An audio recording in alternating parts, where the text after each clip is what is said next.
Hi, my name is Enzo Dosso. This is an Afi Vision program. Run Sunday 9 p.m. to 10 p.m. Thursday 1 p.m. to 2 p.m. Channel 69. Manhattan Tuesday 4:30 to 5 o'clock. Channel 67, 85, and 36. Brooklyn Friday 7 o'clock to 7:30. Channel 68, 79, and 43. Queens Friday 7 o'clock to 7:30. Channel 43. This is our website www.avntv.net. Once more,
merci parce qu'il n'y a pas de Dieu comme toi dans les cieux, sur la terre et sous la terre. Éternel, nous bénissons ton nom parce que ta parole déclare que si toi tu ne bâtis la maison, ceux qui la bâtissent en vain. Père, nous prions que toi-même tu bâtis cette maison de la Côte d'Ivoire afin que tous ces enfants soient unis, afin que tous ces enfants soient heureux, afin que tous ces enfants soient dans la paix. Éternel, mon Dieu, nous te confions cette occasion solennelle. Nous prions pour tous les responsables politiques de ce pays qui sont venus à la rencontre de la diaspora. Nous prions pour sortir de cette rencontre éternelle. Tu donnes à tout et chacun la paix et la joie de retourner dans sa maison. Nous te confions cette fin d'année, que tu protèges tout et chacun et que nous nous retrouvons tous l'année prochaine pour te dire merci dans le nom puissant, précieux et vivant de Jésus-Christ de Nazareth. Amen. Dans cette salle pour que son excellence nous en dira. Merci beaucoup. Excellence, Monsieur le Président, Excellence, ambassadeur Baba, nous allons prier. Excellence, le représentant de l'ambassadeur de Côte d'Ivoire à Washington. Bismillahirrahmanirrahim. Au nom d'Allah, le plus miséricordieux, le Père miséricordieux, louange à Allah, Seigneur de l'univers, le tout miséricordieux, maître du jour de la rétribution. C'est toi seul que nous adorons, et c'est toi seul dont nous implorons secours. Guide-nous dans le droit chemin, le chemin de ceux que tu as comblés de faveur, non pas de ceux qui ont recouru la colère, ni égalé. Dis, ô Allah, maître de l'autorité absolue, tu donnes l'autorité à qui tu veux, et tu arraches l'autorité à qui tu veux. Et tu donnes la puissance à qui tu veux, et tu lis qui tu veux. Le bien est dans ta main. et qui est omnipotent. Allah, subhanahu wa ta'ala. Oh Allah, il faut donner la puissance, la sagesse aux dirigeants de notre pays bien-aimé, la Côte d'Ivoire. Oh Allah, notre Seigneur, donne-nous de ta part et de miséricorde et assure-nous la droiture dans ce qui nous concerne. Amen, les Ivoiriens et la diaspora assermée. Allah efface la haine de leur cœur. Change la haine de leur cœur en amour pour qu'ils puissent accepter le pardon, car tu es le pardonneur. Amen. Amen. Veuillez vous asseoir, s'il vous plaît. Toujours aux côtés des Africains, à l'audience le sénateur Bill Perkins, si je le présente de la place. Who's always rock with us and care about us. One more time, please put your hands together for Mr. Bill Perkins.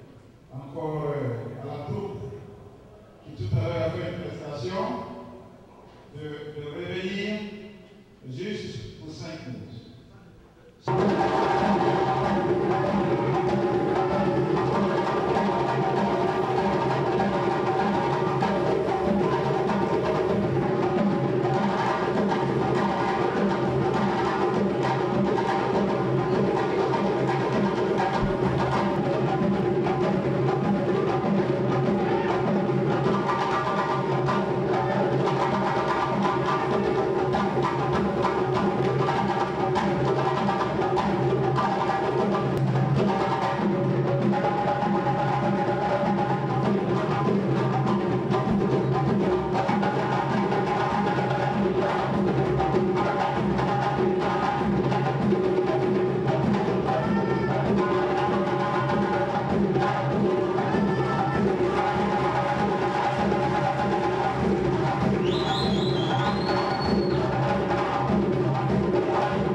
Monsieur le sénateur Bill Perkins,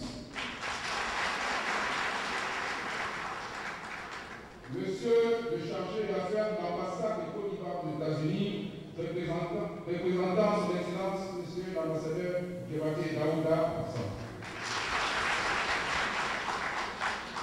Mesdames, Messieurs les membres du corps diplomatique,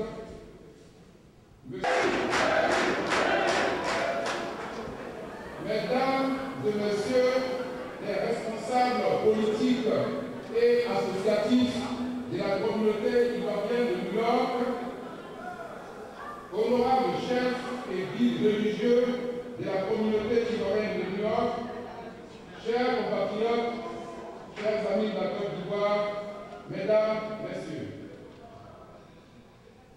Monsieur le Président de l'Assemblée nationale de Côte d'Ivoire, je voudrais faire respectueusement, au nom des membres de la mission commune de Côte d'Ivoire et au nom de la communauté ivoirienne, bien que tout à l'heure, l'avoir mieux indiqué vous fera cet hommage et vous a souhaité la bienvenue, permettez-moi, ma question pupitre, de vous souhaiter chaleureuse bienvenue ici, à New York, dans cette salle où nous communions avec vous.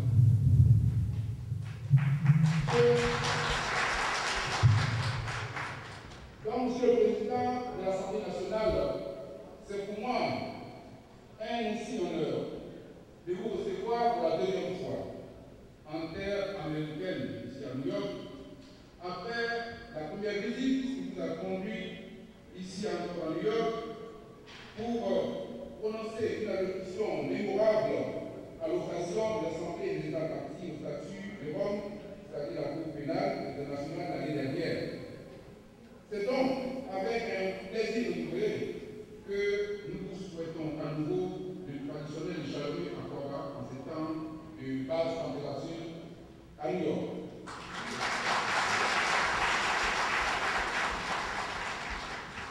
Monsieur le Président, aujourd'hui est le jour tant attendu par vos compatriotes de la diaspora qui ont toujours souhaité disposer d'une occasion comme celle-ci pour vous dire toute l'admiration et l'amour et le respect qu'ils portent à votre personne et le combat que vous avez mené et que vous continuez de mener pour l'avènement d'une véritable démocratie dans notre pays. Monsieur le Président, ils sont tous là, venus de partout, malgré leurs nombreuses occupations pour vous écouter et échanger avec vous sur la situation de notre pays. Je ne serai pas long, ce n'est pas moi qui suis sur la sellette, ce sont eux et vous. Et aujourd'hui, nous dirons eux-mêmes, par le biais de leurs représentants légitimes, leurs préoccupations, leurs souhaits, leurs espoirs et leur vision de notre pays qui est en train de se reconstruire. Et ils sont venus avec beaucoup d'espoir et de crainte de vous entendre, parce que votre réputation est divin hors pair, votre sens politique, votre vision pour la Côte d'Ivoire et au-delà pour l'Afrique, pour une démocratie et une projection de la modernité, vous préserve, Monsieur le Président. Nous avons eu l'occasion de voir nous-mêmes hier, au cours de l'audition parlementaire des Nations Unies, et vous avez de façon magistrale expliqué aux parlementaires de plus d'une centaine de pays c'est que le rôle du Parlement dans les pays africains en général et en particulier dans un pays comme la Côte d'Ivoire qui sort d'une crise. Monsieur le Président, nous avons été fiers et les témoignages sont nombreux. Et je voulais le dire ici, le président Guillaume Soro représente cette génération de nouveaux hommes politiques qui vont porter l'Afrique dans les hauts lieux de la Monsieur le Président, au moment où nous nous réjouissons de la formation du nouveau gouvernement et de la mise en place d'un ministère en charge du gouvernement de l'extérieur, il y a de bons temps, une fois de plus, demande à César ce qui est à César et à Dieu ce qui est à Dieu. Je l'ai dit, parce que de tout temps, vous avez eu conscience de la richesse, du potentiel de notre diaspora. Et vous avez prêché en faveur d'une prise en compte inclusive de cette dernière dans le processus de reconstruction et de développement de notre pays. Vous m'avez, je ne vais pas rien citer, mais vous ne pouvez pas rester, vous m'avez confié tout à l'heure dans la voiture que vous avez insisté auprès du Premier ministre d'un temps, alors le ministre des Affaires étrangères, de créer un ministère l'étranger.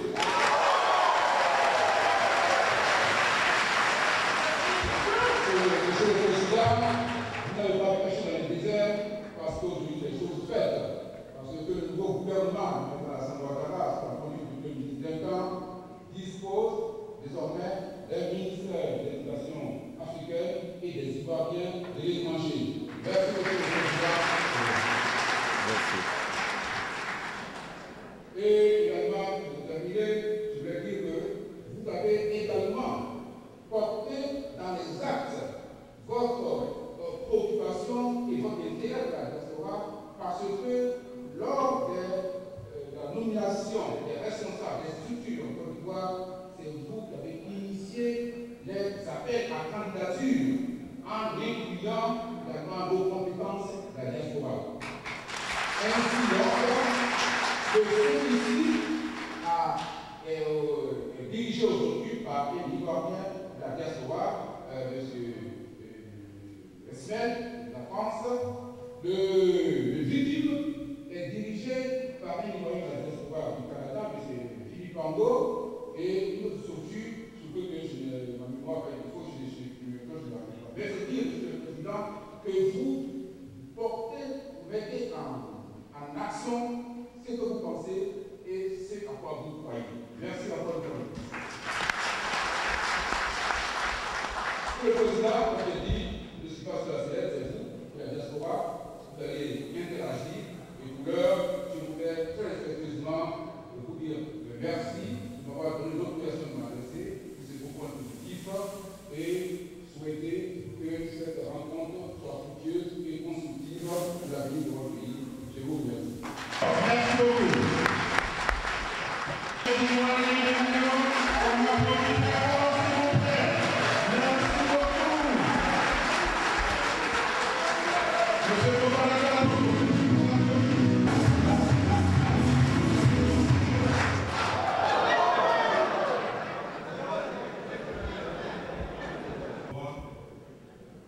Excellence, Monsieur l'ambassadeur de la mission permanente à la Côte d'Ivoire de la Nations Unies, Excellence, M. Christophe Bakou, représentant son Excellence Madame la Diplomatique, M. Louis Perkins, Excellence, M. le député, Monsieur le responsable des partis politiques, Monsieur le représentant de la CPDR des États-Unis, Messieurs et Mesdames, les présidents des associations ivoiriennes de New York, chefs religieux, honorables invités. Réunis, Union des Ivoiriens de New York, pour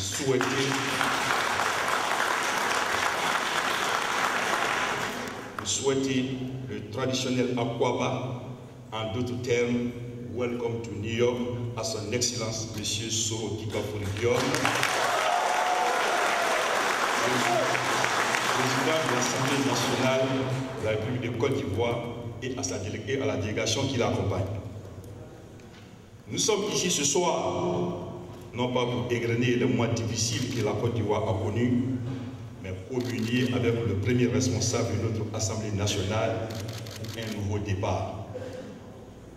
Toutes les grandes nations ont connu des périodes de turbulence et de compétition avant de prendre la marche glorieuse vers le progrès.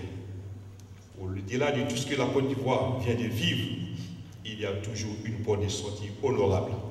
C'est pourquoi lui exhorte les frères et sœurs à rechercher le dialogue, la tolérance, le pardon, l'hospitalité et la paix qui sont les valeurs inaliénables auxquelles Papa Houphouët-Boigny nous a éduqués.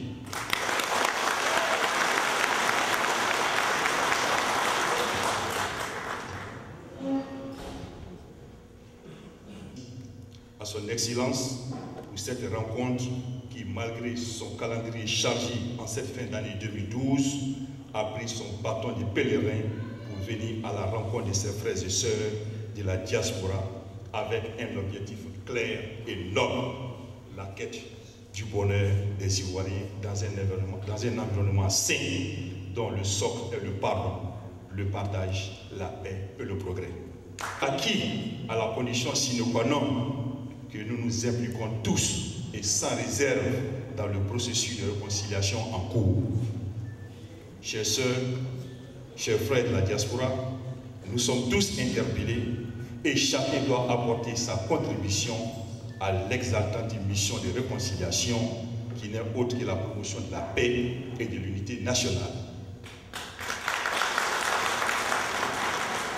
L'UNI, Union des Ivoiriens de New York, véritable outil de rassemblement dans un élan de solidarité et de participation effective, soutient toutes les actions de nos dirigeants qui concourent au bien-être du peuple de Côte d'Ivoire.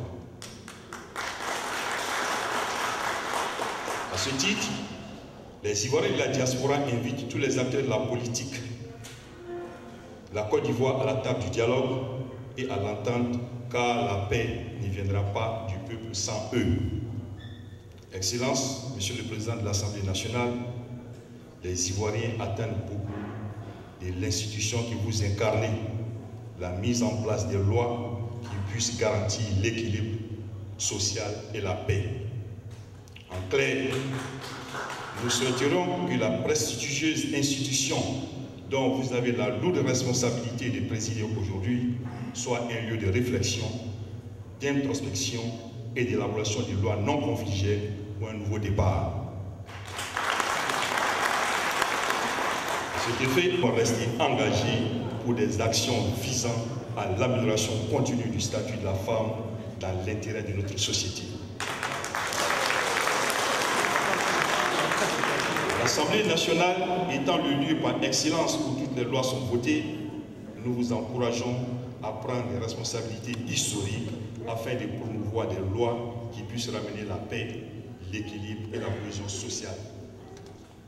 Excellence, le peuple de Côte d'Ivoire, dans sa diversité ethnique, le président de la République, son Excellence Alassane Ouattara, a toujours exercé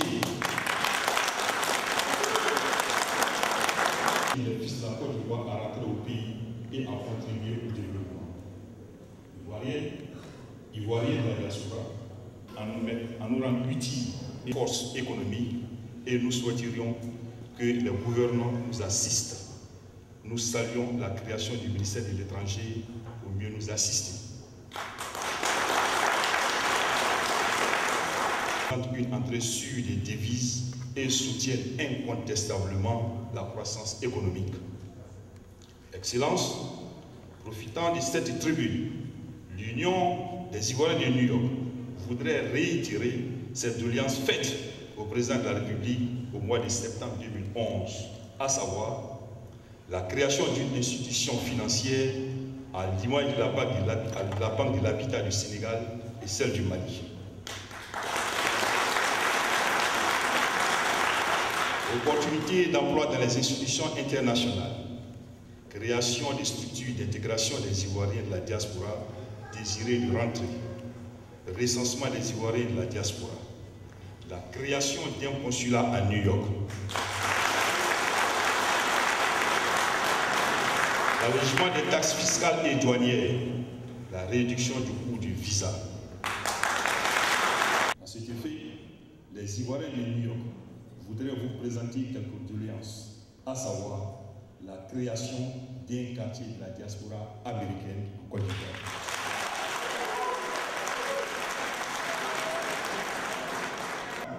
Pour l'enrôlement de tous ceux qui sont intéressés aux objectifs de l'UNI et à cette opération immobilière. Au moment opportun, nous souhaiterions que les autorités compétentes du pays mettent en place des mesures juridiques en vue de la protection de la diaspora américaine qui nous tient à cœur. Nous voulons aussi également la réduction des taxes de l'aéroport Félix Houphouët-Boigny, les vaccins contre la fièvre jaune qui coûtent très cher aux États-Unis.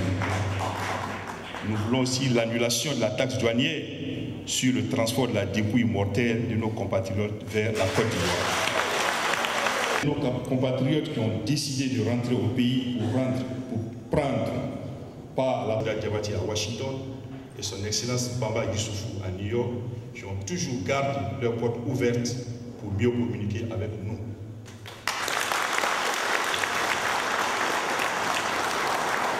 ont veillé sur nous lors de l'ouragan Sandy, tout en s'assurant que chaque Ivoirien est sain et sauf. Je voudrais saisir cette opportunité pour dire merci aux membres du bureau de l'UNI, aux différents responsables politiques, religieux, les présidents des associations du New York, au président de la CDVR des États-Unis, les organisateurs de cette rencontre et tous ceux qui ont contribué à la réussite de cette rencontre historique entre le président de l'Assemblée nationale, son Excellence Soro Guillaume, et la communauté ivoirienne de New York.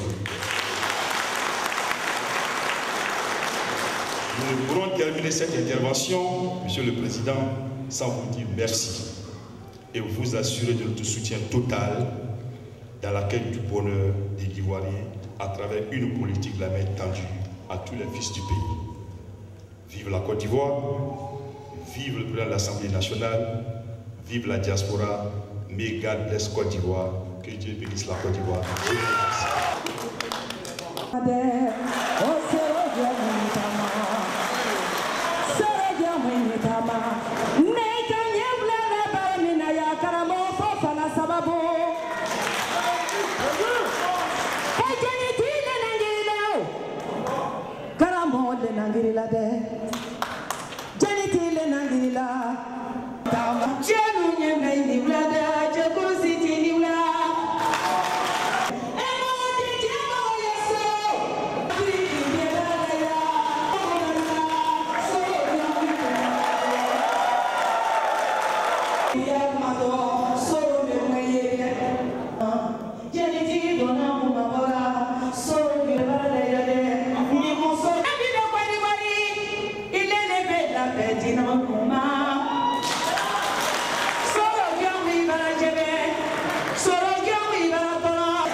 Madame Finer, s'il vous plaît. Madame Finer.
Solidarité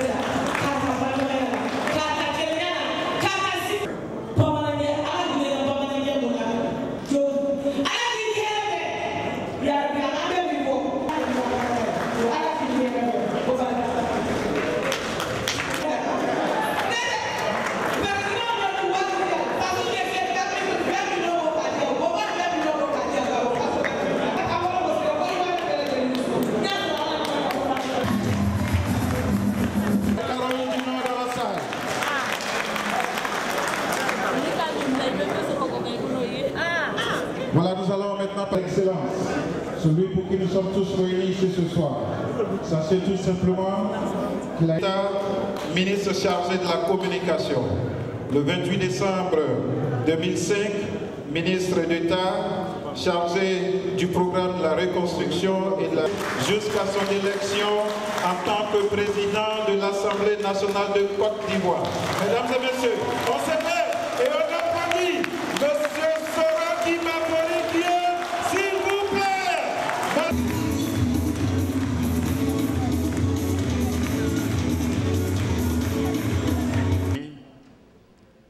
Son Excellence Youssouf Bamba, Madame et Monsieur les députés, Monsieur le sénateur Bill Perkins, ici présent, Monsieur le chargé d'affaires de l'ambassade de Côte d'Ivoire aux États-Unis, Mesdames et Messieurs les membres du corps diplomatique, Monsieur le président de l'Union des Ivoiriens de New York, Mesdames et Messieurs les responsables politiques, associatifs de la communauté ivoirienne de New York, honorables chefs et guides religieux de la communauté ivoirienne de New York, chers compatriotes, chers amis de la Côte d'Ivoire, Mesdames et Messieurs, Monsieur l'ambassadeur, mes premiers mots sont d'abord des mots de salutation et de remerciement aux Ivoiriens de la diaspora pour leur mobilisation de ce jour. Je voudrais, au nom de la représentation nationale de Côte d'Ivoire, au nom du président de la République de Côte d'Ivoire, Son Excellence Alassane Ouattara, vous transmettre les salutations du vaillant et brave peuple de Côte d'Ivoire. Mais avant d'aller plus loin, vous me permettrez, Monsieur l'ambassadeur, de vous saluer tout particulièrement. Je vous ai connu il y a bien longtemps, que nous avons eu des relations à l'époque déjà où ministre d'État, ensuite Premier ministre, vous aviez tenu des propos fort aimables que vous avez tout à l'heure réitérés.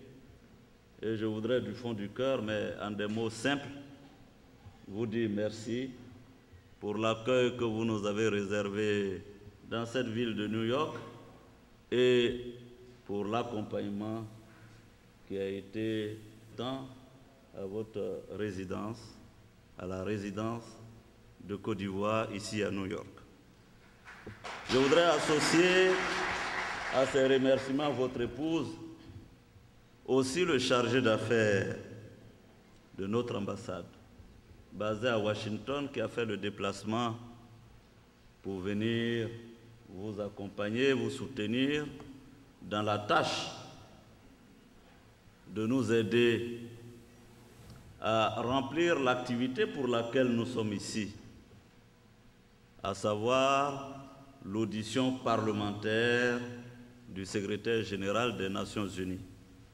Me faut-il peut-être expliquer que tous les parlements du monde, annuellement, rencontrent le secrétaire général des Nations Unies, sinon son staff, pour discuter des grandes questions du monde. Et cette année, le thème concernait plus particulièrement la Côte d'Ivoire, puisqu'il s'agissait de réfléchir sur la contribution des parlements dans la consolidation de la paix, surtout pour des pays post-crise. Ceci m'amène, bien entendu, à vous présenter ma délégation. délégation que je conduis ici, délégation parlementaire, parce que vous vous souviendrez, je l'avais dit, notre Assemblée nationale, l'Assemblée nationale de Côte d'Ivoire ne sera plus la même. Je veux une Assemblée nationale moderne. Je veux une Assemblée nationale dynamique.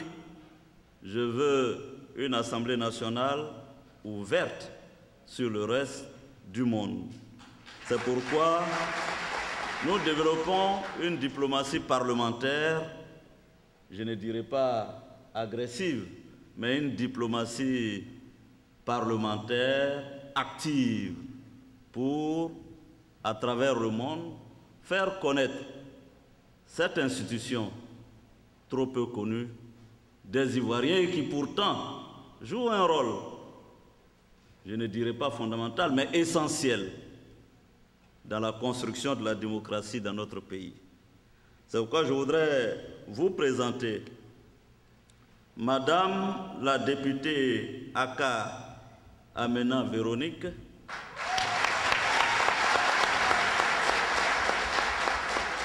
qui m'accompagne et qui est membre du groupe parlementaire Dialogue. Vous savez qu'à l'Assemblée nationale, nous avons 5 groupes parlementaires, dont 3 groupes parlementaires politiques, le RDR, le PDCI, l'UDPCI, et 2 groupes parlementaires indépendants, le groupe parlementaire Dialogue, dont est issue Madame Aka Véronique, et le groupe parlementaire Espérance. À la suite de Madame Aka, je voudrais vous présenter le député Touré Daouda, membre du groupe parlementaire, accompagné dans cette mission importante, enrichissante, mission qui nous a permis de lever bien des équivoques, malentendus, sinon des informations sur notre pays.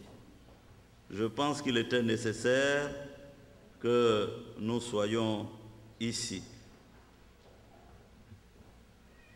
J'aurais fini avec les remerciements si, au nom de l'Assemblée nationale de Côte d'Ivoire, je dis toute mon amitié et ma fraternité au sénateur Bill Perkins, ici présent. Arrivé quand dans notre programme il a été prévu que nous allions à Albanie, le sénateur Perkins m'a retrouvé en Albanie et m'a dit je ne pouvais pas ne pas être là, sénateur d'Harlem que je suis, Harlem qui est la petite Afrique aux États-Unis. Je voudrais le remercier et lui dire que, au nom de notre Parlement, je l'ai invité, je le ferai officiellement, à venir en Côte d'Ivoire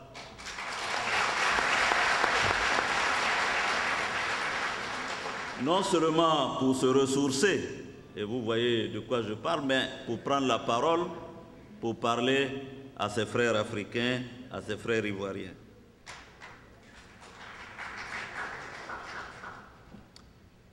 Chers amis, chers frères, je voudrais, m'adressant aux Ivoiriens ici présents, vous remercier d'être venus aussi nombreux pour nous saluer, pour nous écouter. Je me souviens que la dernière rencontre que j'ai tenue avec les Ivoiriens ici date de 2006 dans cette ville de New York. Alors, à l'époque, la situation était difficile. Les rancœurs et les méfiances fortes.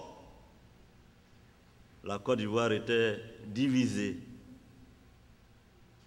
Et le désespoir s'était emparé de beaucoup. D'entre vous, d'entre nous. C'est pourquoi je me réjouis d'être ici aujourd'hui devant vous en tant que président de l'Assemblée nationale. Assemblée nationale qui, par définition, est le lieu de la tolérance. Assemblée nationale qui est le creuset du dialogue, de la rencontre, de la différence des opinions.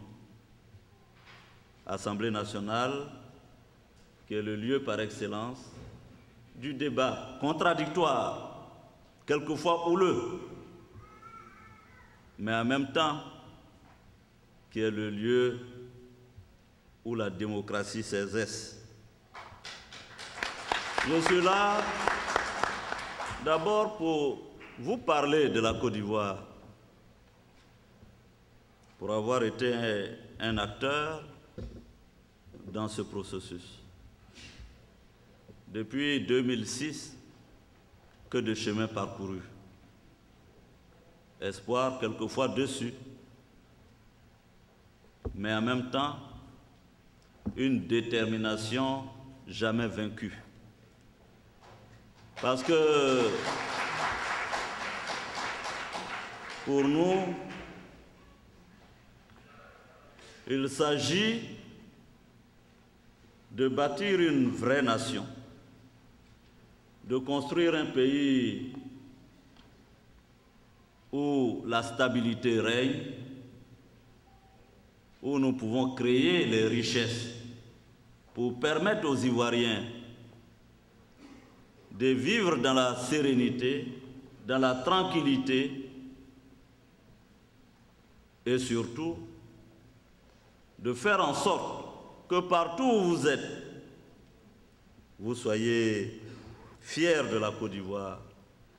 C'est pourquoi, malgré les difficultés, et il y en a eu en Côte d'Ivoire, malgré les méchancetés, nos adversités, nos divisions, il fallait tenir le cap. Et le cap, c'était de faire en sorte que toutes les filles, les fils de ce pays s'entendent sur un minimum. Ce minimum, c'était d'aller à des élections démocratiques.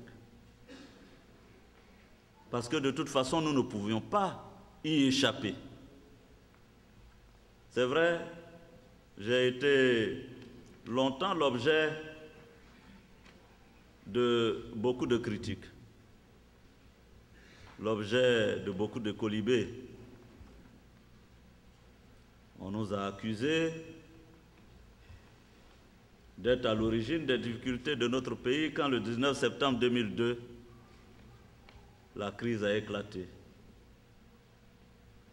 Et je voudrais assumer ma part de responsabilité en disant simplement que ce qui est advenu en Côte d'Ivoire et qui fait la différence d'avec ce qui advient ailleurs, c'est que la Côte d'Ivoire a eu la chance d'avoir des personnes qui ont animé le 19 septembre 2002 avec des intérêts, qui avaient une préoccupation, celle de faire en sorte que la Côte d'Ivoire renoue avec le chemin de la démocratie. C'est ça la vérité. Ce n'était pas un combat pour prendre le pouvoir. Parce que quand vous vous unissez dans un mouvement pour prendre le pouvoir, les ambitions finissent par vaincre. Votre idéal, c'est pourquoi la rébellion ivoirienne a été différente de bien des rébellions. Nous ne demandions que l'ouverture aseptisée de l'arène politique. Nous ne demandions que tous les Ivoiriens soient égaux. Nous demandions que tous les citoyens de ce territoire soient traités avec justice et respect.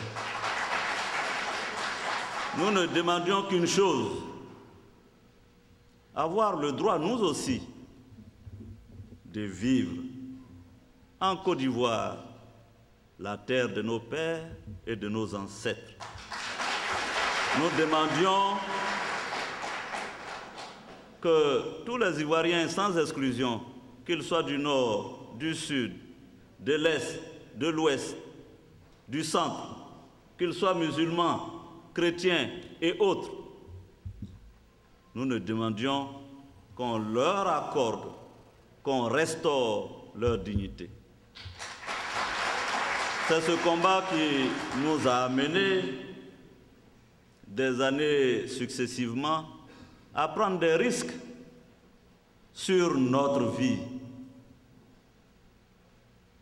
C'est pourquoi je me suis toujours senti blessé, insulté, quand certains ont prétendu que nous étions de jeunes manipulés qui menions un combat par procuration. Je n'ai pas encore vu quelqu'un qui est suffisamment courageux, qui dit « je laisse l'autre de l'autre côté et puis je vais prendre la balle pour lui ».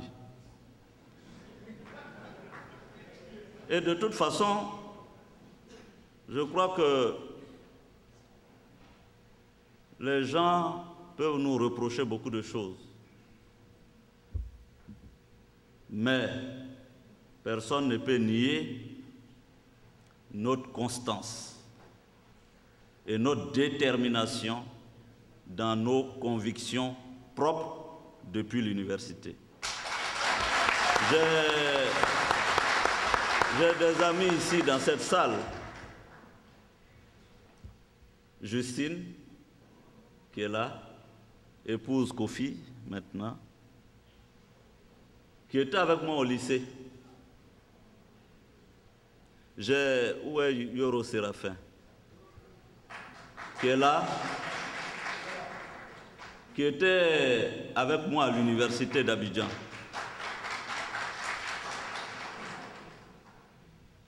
Depuis cette époque, nous nous sommes battus.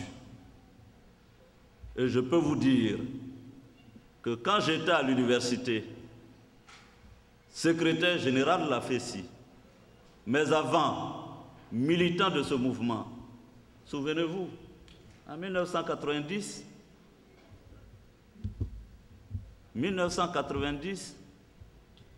pour que le multipartisme arrive en Côte d'Ivoire, 1990, 1991. Vous savez, monsieur l'ambassadeur, quelquefois je plaisante avec mes aînés, je leur dis, vous êtes mes aînés, vous êtes mes doyens, mais moi je suis doyen dans ce combat-là.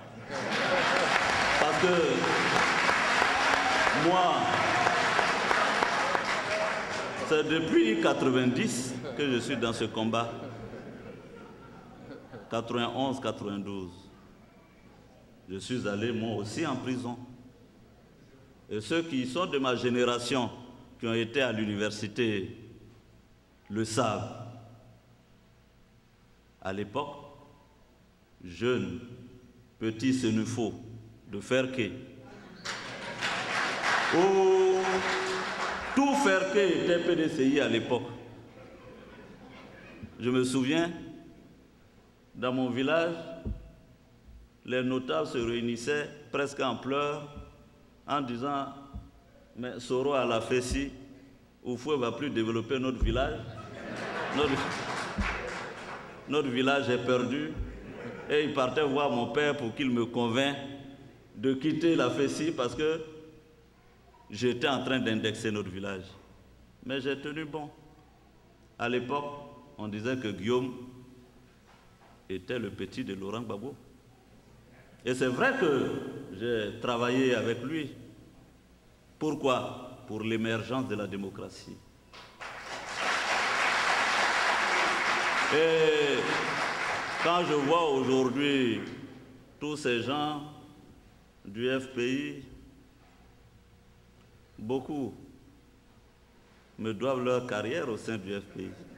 C'est moi qui ai pris leur main pour aller donner à Gbagbo. Mais au moment où je menais le combat en tant qu'étudiant pour le multipartisme, pour la démocratie, je le menais avec conviction. J'étais haï aussi. Mais quand j'ai décidé de mener le combat contre l'exclusion dans mon pays, parce que je ne pouvais pas l'accepter, je ne peux pas admettre que la Côte d'Ivoire, notre Côte d'Ivoire, à nous tous, devienne une Côte d'Ivoire où on stigmatise le citoyen. Je ne peux pas l'accepter. Je suis, et je l'expliquais aux sénateurs que nous avons reçus, je ne veux pas de stigmatisation dans mon pays, de catégorisation dans mon pays, de religion, d'ethnie, de ceci. Ce n'est pas vrai. Parce que moi, je suis du Nord, mais je n'ai jamais été musulman.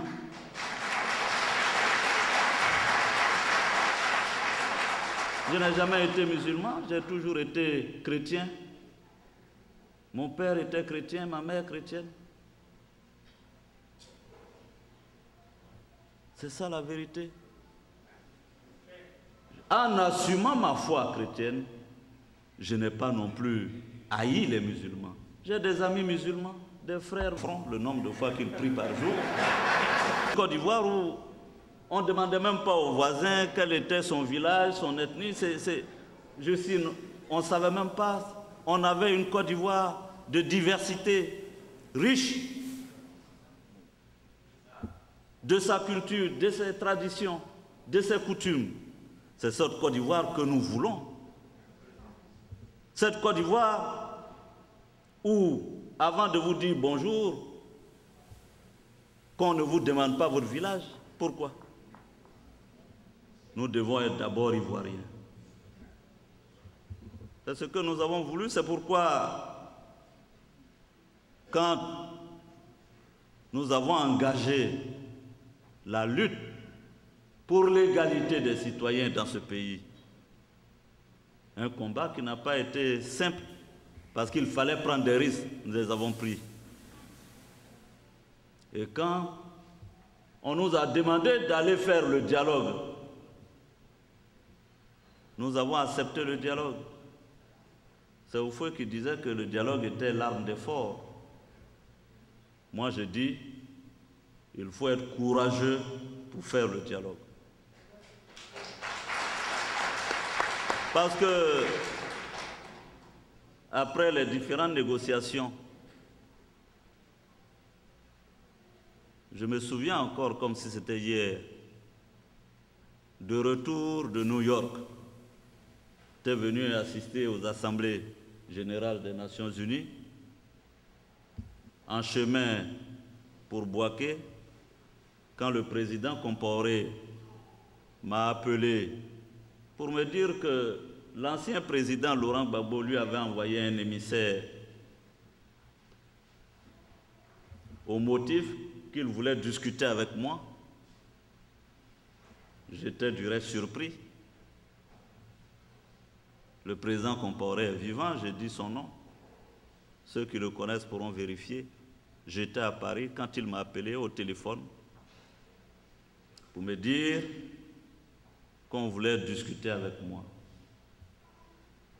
Je lui ai dit, Monsieur le Président, vous savez, je ne suis pas convaincu de la sincérité de cette offre de dialogue. Mais si vous me le demandez, je viendrai au dialogue. J'ai pris mon avion, je suis venu à Ouagadougou. Le président Compaoré m'a reçu et il m'a dit, le président Gbagbo m'a envoyé un émissaire pour dire qu'il veut un dialogue direct.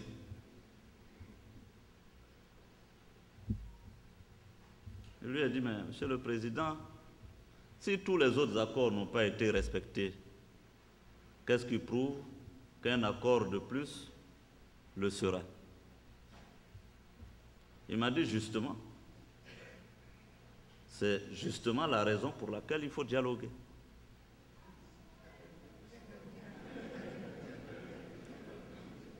J'ai accepté et je suis allé. Je lui ai dit, Monsieur le Président, donnez-moi quelques semaines, le temps que j'en parle à mes amis, parce que je ne suis pas seul, pour qu'on se mette d'accord. Je suis allé à Bouaké. J'ai réuni mes amis. Tous étaient contre.